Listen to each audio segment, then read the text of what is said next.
Good afternoon, everyone. My name is Ann Knowles. I'm a professor in the geography department. Geography department, no. I'm a geography person in the history department. I'm a historical geographer who has used and made maps to teach and study history throughout my career. This is now my 9th year at the University of Maine. And in that time of being here, I've had the great pleasure of working with a lot of students as research assistants. And I can say with complete confidence that none of them has been as enthusiastic, as creative, and as determined as Katie Ritchie. Just as a tiny bit of background before I properly introduce Katie to take over the presentation, I wanted to mention that her work has grown out of a project that began at Middlebury College in 2007, 2008, but then migrated with me to the University of Maine, and much of the work that the Holocaust Geographies Project, as we call it, has been doing, has been building data sets about Holocaust sites, that is, places in Europe where the Holocaust happened. Big places, small places, camps, ghettos, and all sorts of other information that one needs to map and make sense of those places. And out of that work as research assistant, Katie got a very striking idea. Katie is a senior double major in history and education, and her passion about conveying her knowledge of history to the world is really inspiring to me. So I would like Katie Ritchie, please, to take the floor. Thank you, Anne, and thank you so much for coming, everybody. I'm so grateful to have everyone here.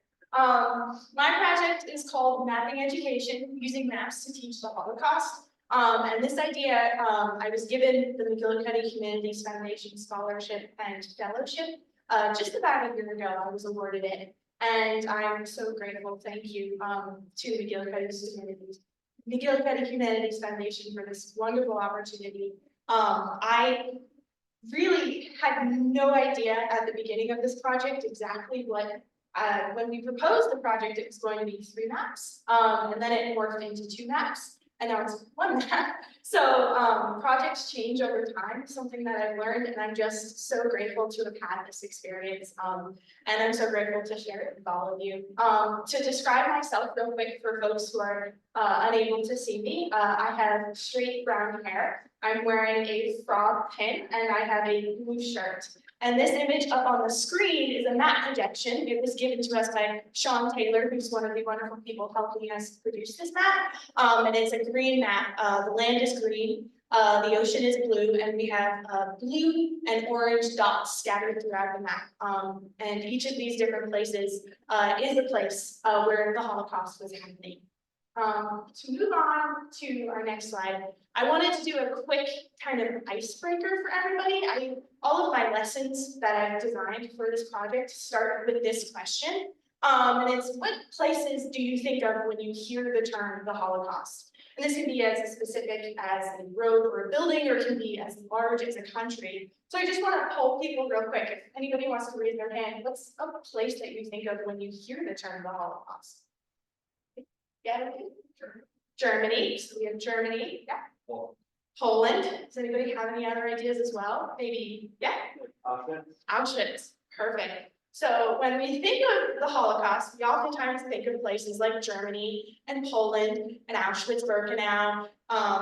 If you know a little more about the Holocaust, you might know about some of the more niche places, I would say. But for the most part, a lot of our experience learning about the Holocaust comes from popular media, from the education that we get. And so we learn about these big places, but in doing so, we aren't able to see the full story. And the fact of the matter is that the Holocaust didn't happen in just Germany or just Poland. It happened all over Europe. And in fact, it didn't happen over just Europe. It happened over North Africa. It happened over Europe, Eastern Europe, Western Europe, all over the continent. And so the big goal for this project was to show people that this wasn't something that just happened in the typical places that you think of. With that, we have 2 different kinds of places that we're looking at for this project, which are camps and ghettos.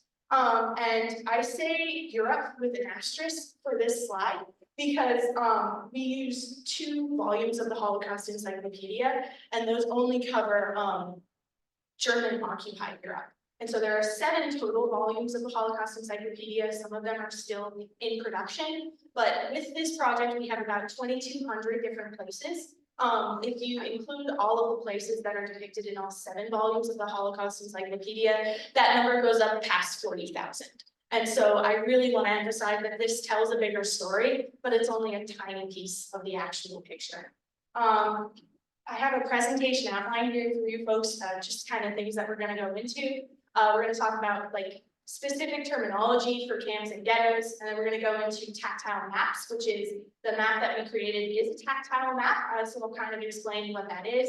We're going to talk about bridging the gap between academic research and kind of secondary education, and then we're going to go into where the data for this map comes from. I'm going to talk about my experience exploring a specific camp from the Holocaust, and then I'm going to talk about my lessons that I have, the challenges that we had making the tactile map. Spoiler alert, there were a ton.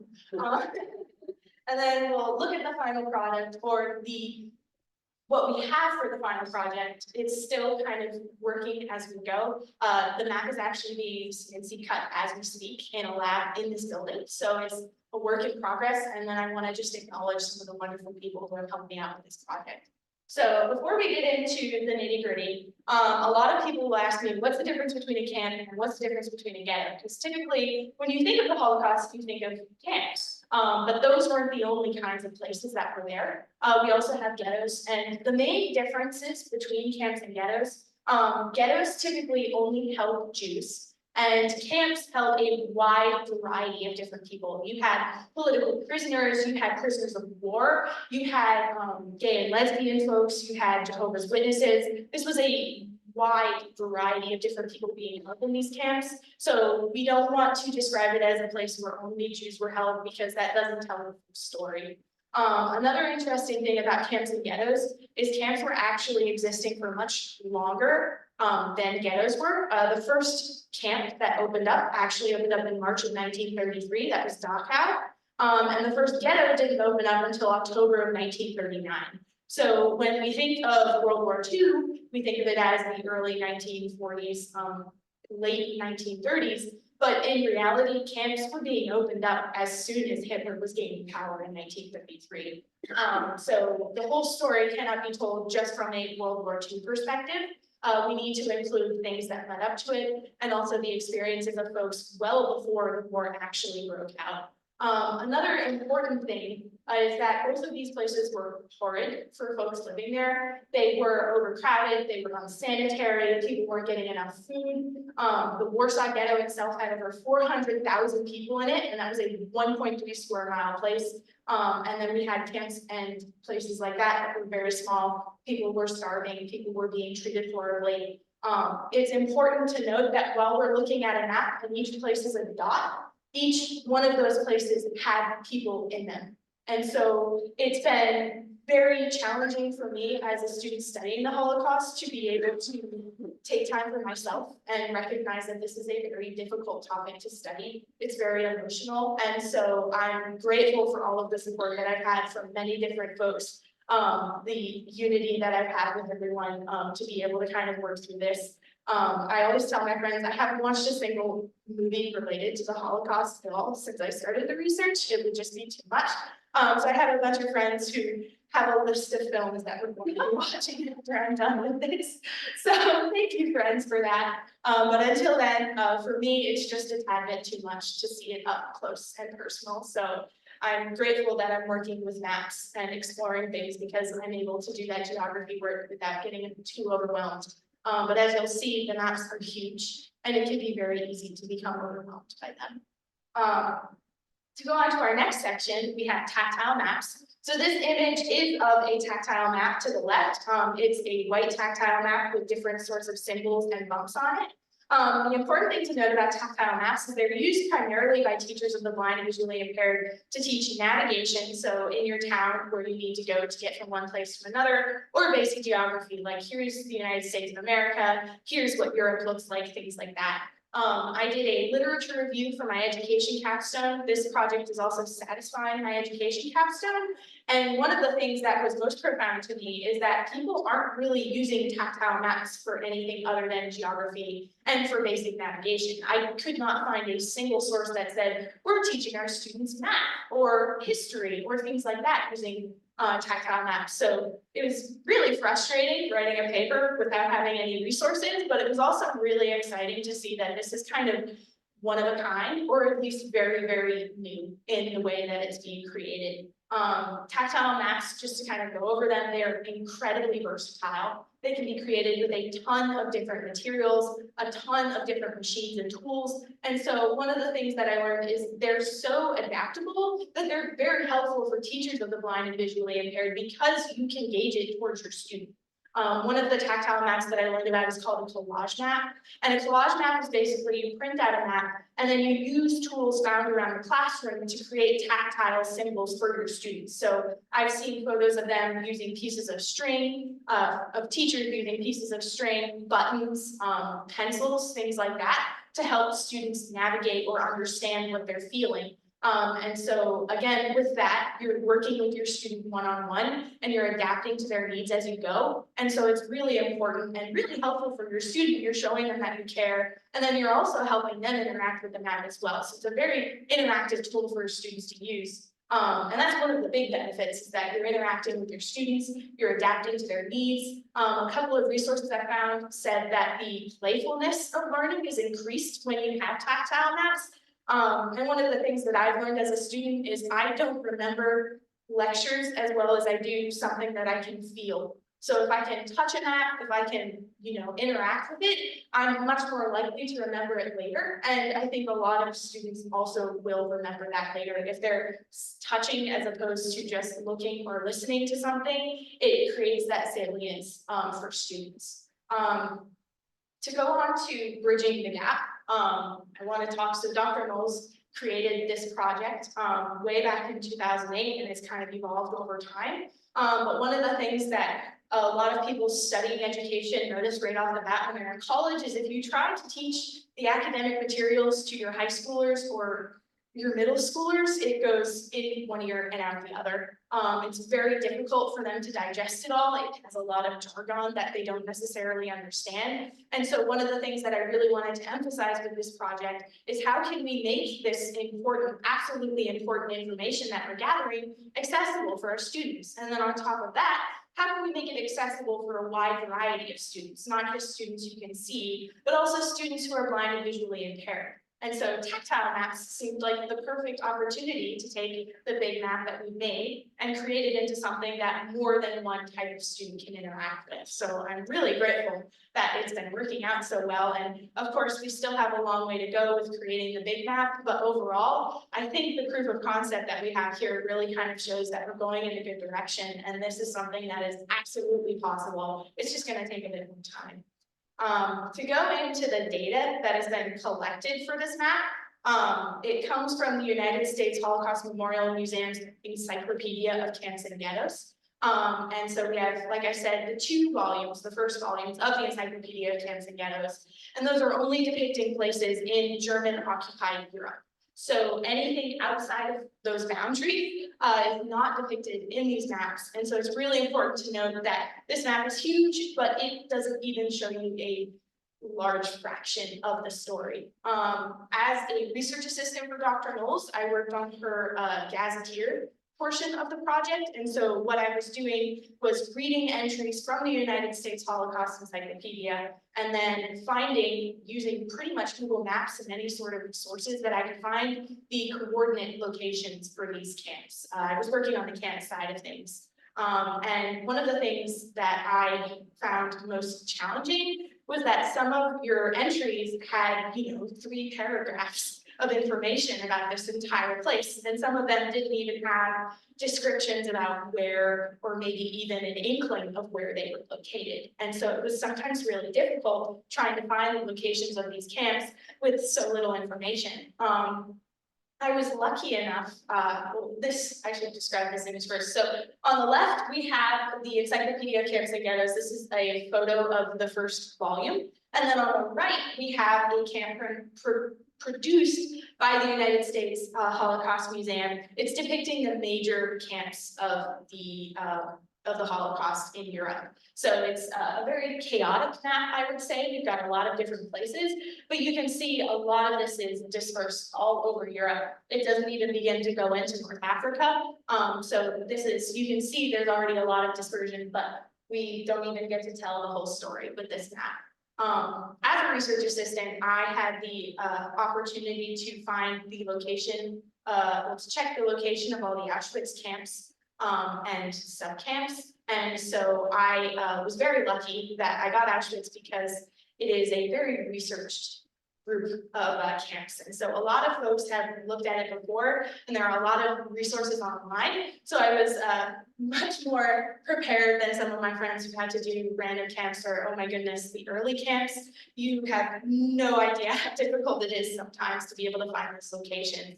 But one of the camps that I was looking at, it's called, I'm going to butcher the name, Lichtenbergen. And this camp was located in the Czech Republic.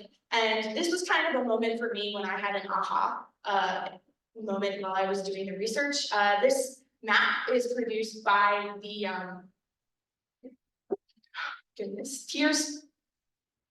I'm not going to be able to say the name correctly. I am so sorry, but it's a website called Subcamps in Auschwitz. And I was researching this camp, and I was going through and finding the location, and I was lucky enough, if you're lucky enough, sometimes they will have maps created to find the locations of these camps. And so I was lucky enough to have this map, and so I started looking in and trying to find a location, and it came up, and the website had photos of it. And this is where the camp was located. It is on a soccer field in the middle of a town. And one of the most profound things to me that this website was telling me about is that there are no commemorations or any sort of signs here saying that there was a sub-camp in this town. This was a women's camp. It consisted of mostly Polish women, and they worked in a local textile factory, and there's nothing there telling anybody about this place. And so for me, it was a really profound moment where places have meaning, and sometimes over time, these meanings change. And for some places, they lose this meaning entirely over time.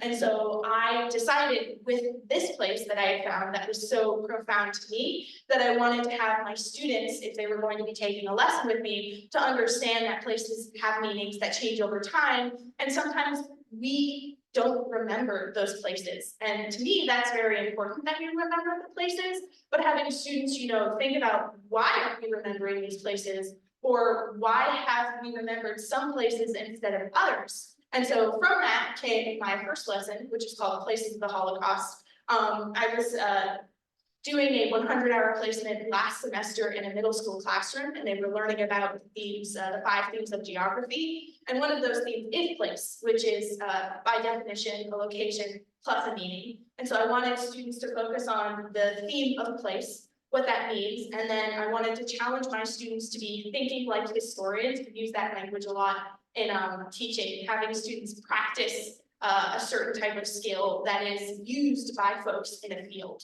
If you can make it relevant to students and having them go, okay, this is my role, this is what I'm doing, it helps them kind of find purpose in their research. But for this project, I wanted them to be investigating research, using a collection of sources. I wanted them to be looking at it and going, why is this the way that it is? Why do some of these places have commemoration and why do some of them not?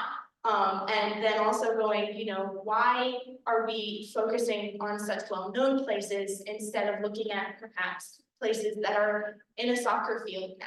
But from that came this lesson, and I created a camp analysis worksheet. So the goal of the lesson is to have 5 different camps. I scattered them, so I wanted to make sure there was a wide dispersion. So I have sub-camps from way over into Western Europe, and then I have them way up in Northeastern Europe. But the goal is to have students explore multiple different places that are dispersed widely over Europe, and then having them do the research and then present to their classmates their place, put it on a map so they know exactly where it is, and then describe it to their classmates, and then have the classmates, ask how has this place changed over time? What is the meaning to the people now versus to the people that were living there then? And what can we do with this information? So from that lesson, which I created way back in the fall, I came up with 2 more lessons that are relevant to the map. And those are basically information about camps and ghettos. I decided a really good way to do that is to have 1 lesson on camps and 1 lesson on ghettos, and then to have students compare and contrast either their purposes or their meanings, or when they were open, when they were closed, and their geographic location. One of the things that you'll notice about this map is that camps tend to be over in Western Europe, and ghettos tend to be over in Eastern Europe. And the dispersion of camps and ghettos is very interesting. Ghettos seem to be much more widely dispersed, whereas camps seem to be much more clustered together. And so I wanted students to really ask why that was, and perhaps come up with hypotheses as to why that might be. And then also I wanted students to have worksheets where they can compare and contrast. So I have guided note sheets for students to use. I find that if you ask high schoolers or middle schoolers to take notes, they don't. So having a guided worksheet where they're answering very specific questions helps out a lot, so they know exactly what kind of information they're looking for, and they can just plug it right in. And then once they have a worksheet like comparing and contrasting, they can just take their notes, plug it in, and they've got it right there. I also designed a timeline that we, in the slides, every time I mention the topic, we add that to the timeline, and then students also have a timeline that they're creating on their own as well. So looking at time, looking at comparing and contrasting, and then just general information about what camps and ghettos were, how they were similar, and how they were different. So those are my 3 lessons that I designed, and then we move on to the actual tactile map. This map was very difficult to make, and it's still being very difficult to make. So I have a couple of different challenges that I want to talk about before we go into this. The first one is offsetting, the second one is symbology, third one is equal access, and then we had, of course, technical difficulties out of the wazoo. So the first topic is dispersion and offsetting. So offsetting, what that means is when you offset something, you spread out the space. So if you offset something by, say, 3.5 kilometers, you can see in these 2 maps that the spaces widen up. So you're moving things apart so they're not as clustered together. And so for this map, we had a lot of difficulty deciding if we wanted to offset camps and ghettos, because some of them are so clustered together that if you're making a tactile map, it is just a mound of places. You can't really differentiate between different kinds of symbols because they're all just stacked on top of each other. So we had created some different offsets. So this first image here is then all clustered together. So we've got the gray map and then our orange points and our blue points, and they're very clustered together. This is with no offset. And then for our second map, we've got the same map as before, but with a 3.5 kilometer offset. So you can see a lot of the camps spread out, and it's much more easy to differentiate between them. But at the same time, we're kind of losing where exactly all those camps were. And so it was a difficult process for us to really decide how we wanted to do that and how we wanted to make it accessible for students who can't necessarily differentiate between symbols. But we ultimately decided not to offset by that much. I think we offset by half a kilometer or maybe a kilometer. And so the goal by doing this is to recognize that these places are clustered together. We want to maintain, the realness of it and make sure that we are having accurate places. But Sean, the man who has been designing this map, he talked to me at one point and said, it's almost like these clusters of information are like a cancer.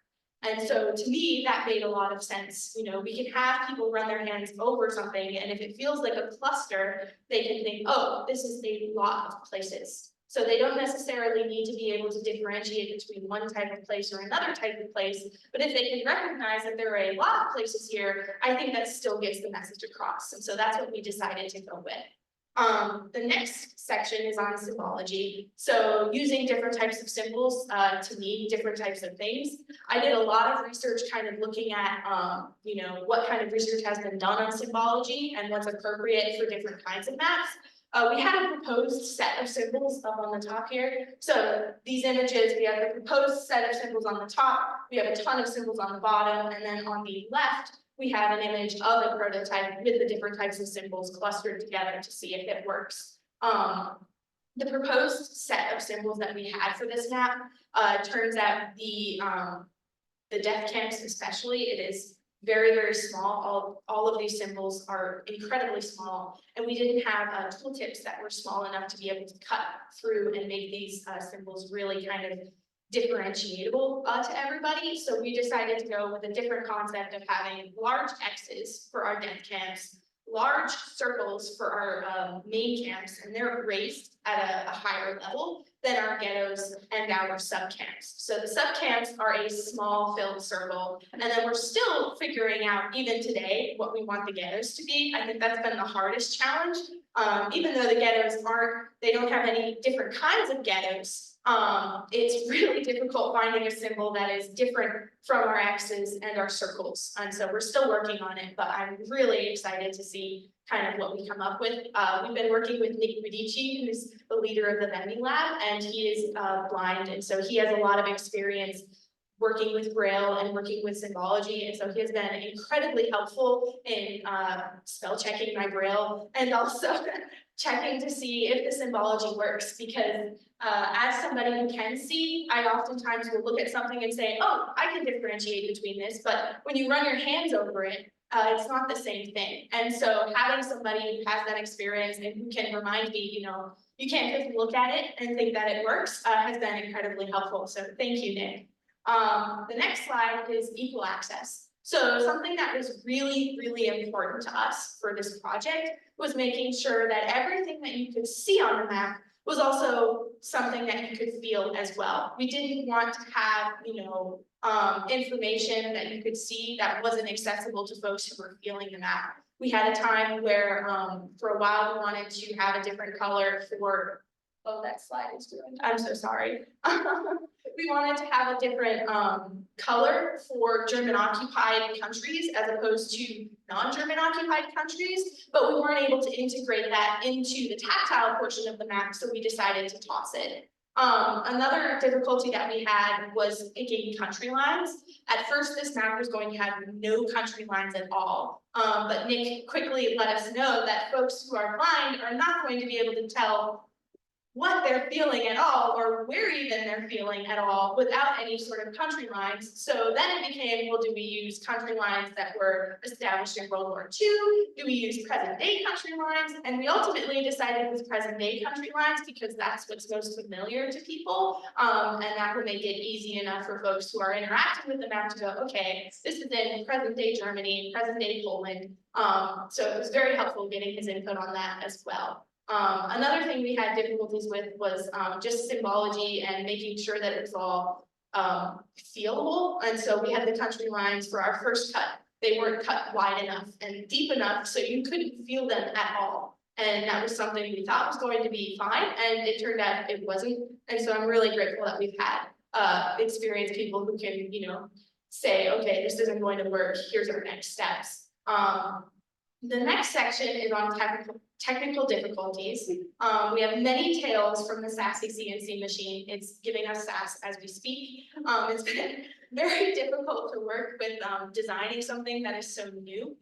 This isn't something that anybody's really ever done before in this area. And so figuring out how to, you know, take a map, digitize it, tell the CNC machine to cut it out properly, and then having everything work has been quite a challenge.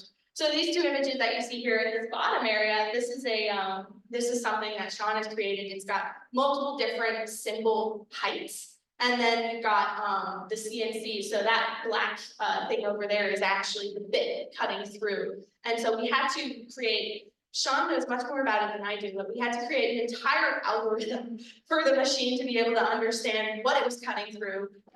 These blue lines that you see on the side are the cuts. So if the ocean comes up to the symbol, we have told it to cut a certain point into the symbol without sacrificing the integrity of it.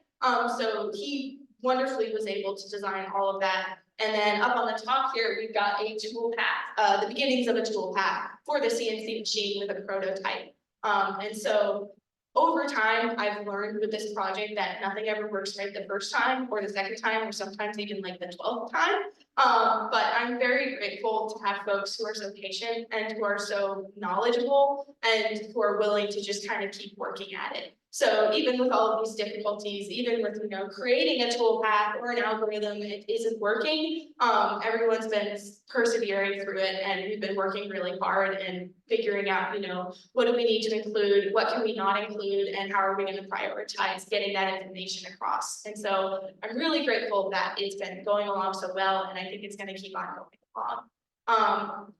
The next portion is kind of unveiling the map as it is today. And so this is an image of it. You can see my computer can't really depict the symbols very well because it is such a large map. If you zoom in, this is the map as it is today with the blue and the white symbols, and then our pink, and then our X's for the death camps. But if you zoom in, it becomes much more prominent. And then we also have a large copy over here for you folks to view as well. But you can see that there are so many different places being depicted in the Holocaust. And we think of, places like Auschwitz-Birkenau, which is down at the bottom. And we think of Auschwitz-Birkenau, but look at all those places next to it and surrounding it.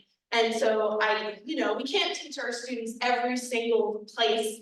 That would take way too long, but we can teach them that there were a lot of places, and it wasn't just Auschwitz or Germany or Poland. It was the entirety of Europe. And I think with this project, it's been possible to do that, at least for volumes 1 and 2 of the encyclopedia. Perhaps one day we could make an even larger map with all 7 volumes of the encyclopedia, but that's a long way out. And I think for now, we're just going to keep on working away at what we've got.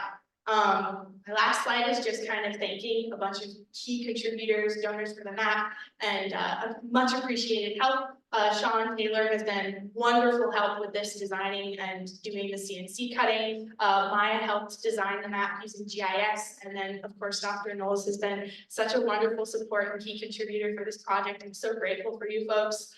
We had Sandra, Merrill, Peters, and John G. Peters donate some money for the map, as well as the University of Maine College of Education and Human Development. So thank you very, very much for your donations. We're going to keep on making you proud with the work that we're doing. And then some other wonderful help that I've received, of course, is from Brian Jansen, Drew Hook, Kevin Fraser with the University of Maine Foundation, and then, of course, Nick Ritchie, who has been a wonderful help in checking the symbology, and the Braille, of course, too. So thank you all so much for the help. We're going to keep on working away at this project. Even though it's not done, it will get done. And yeah, I'm excited to see where it goes from here. But that's it from me. Thank you so much for coming. I'm so grateful. Yeah.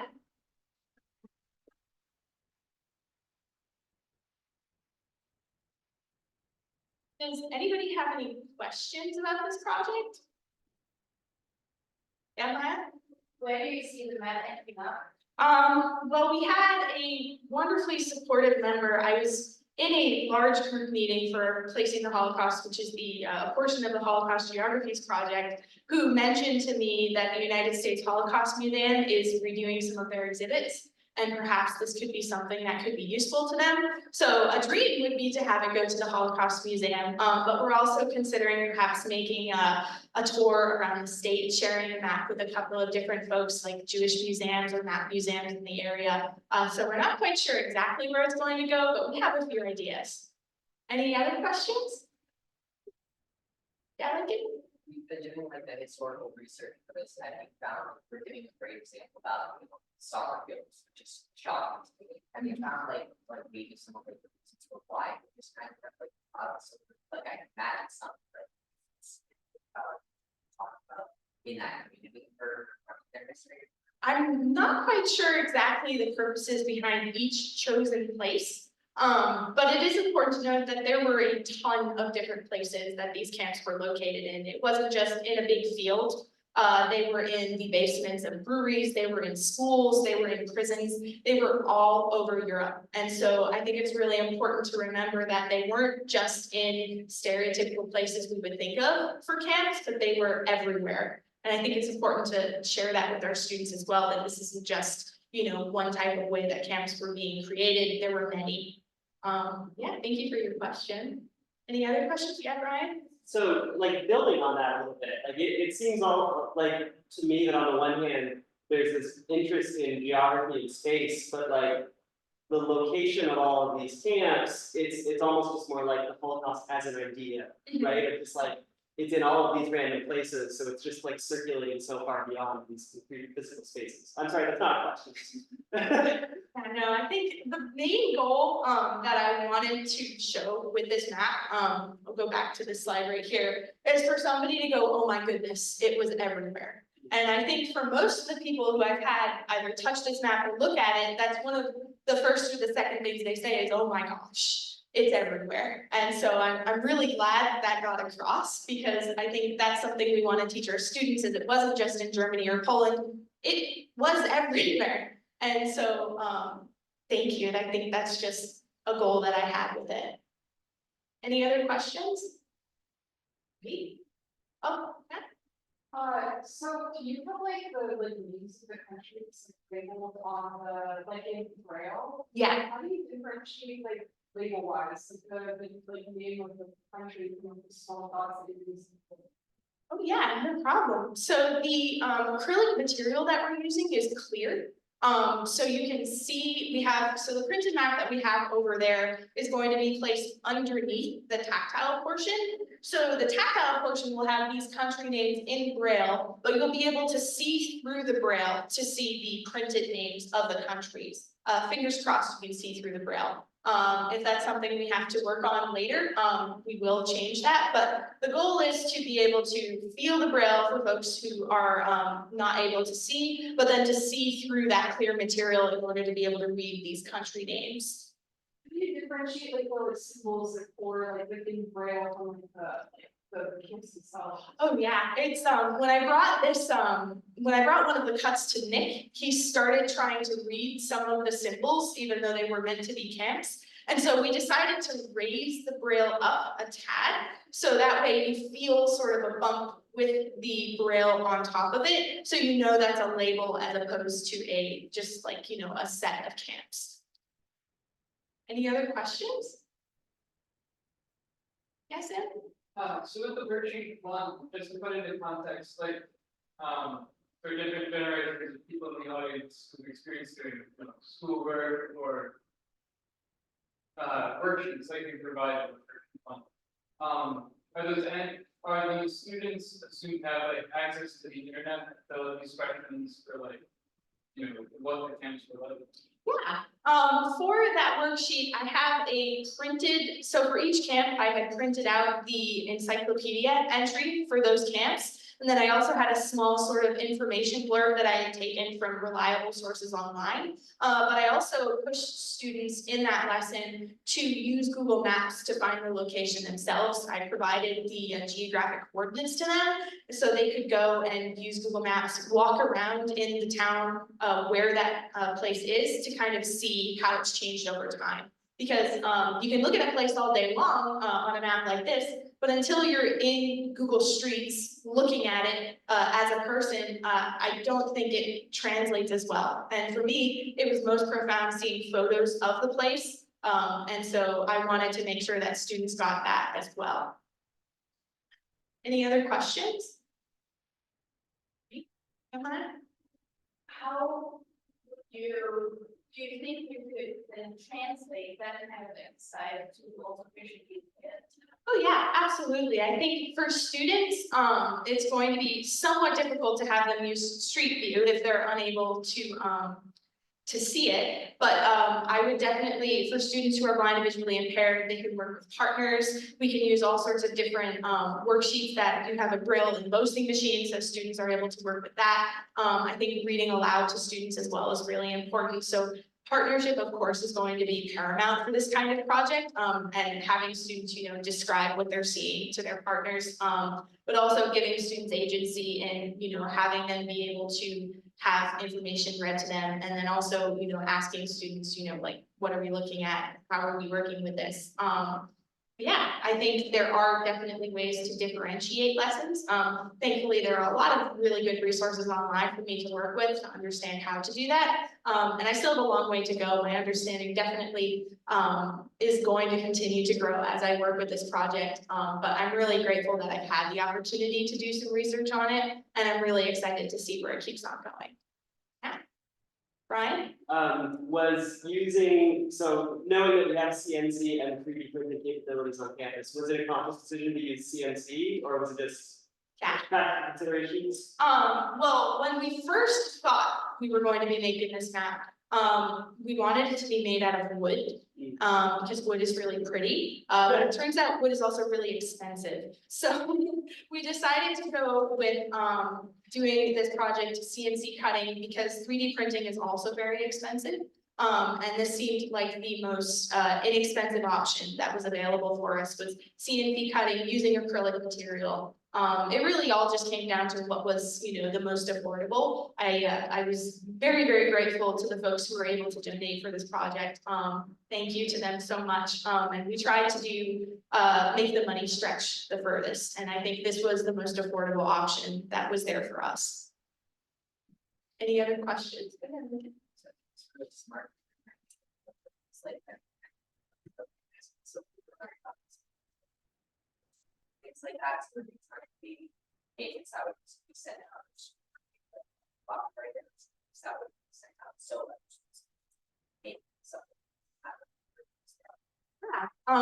once we are able to get this map created, we'll have the file handy for it. And I've been talking with Sean, he's had some ideas about perhaps, creating up a sheet describing exactly how much it costs to make one of these things, perhaps making an LLC or something where we can have folks request to have a copy of the map sent to them.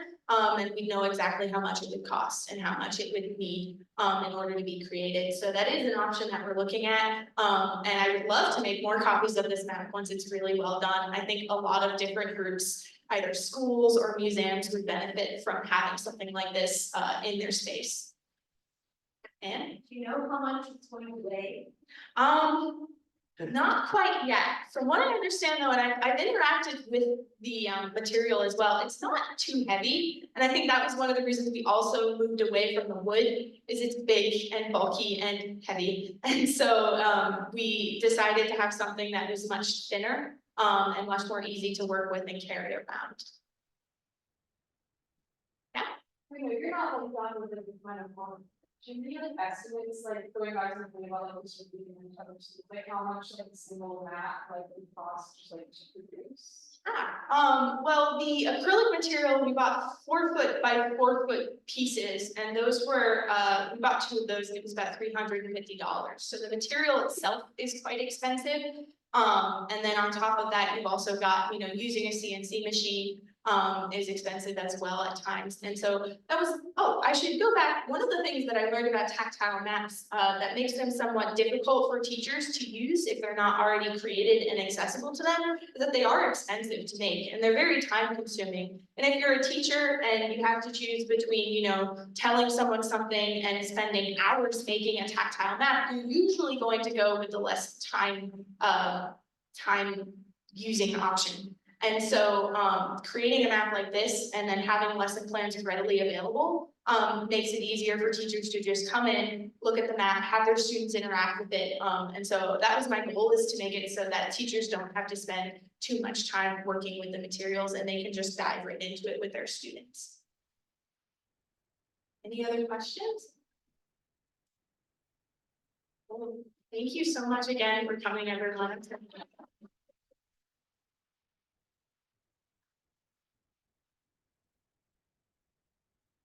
Let us know when it's done. Yeah. Is this something you might be able to see once it's finished, like on campus or something, before it gets shipped out to? Oh, yeah, sure. I'm hoping.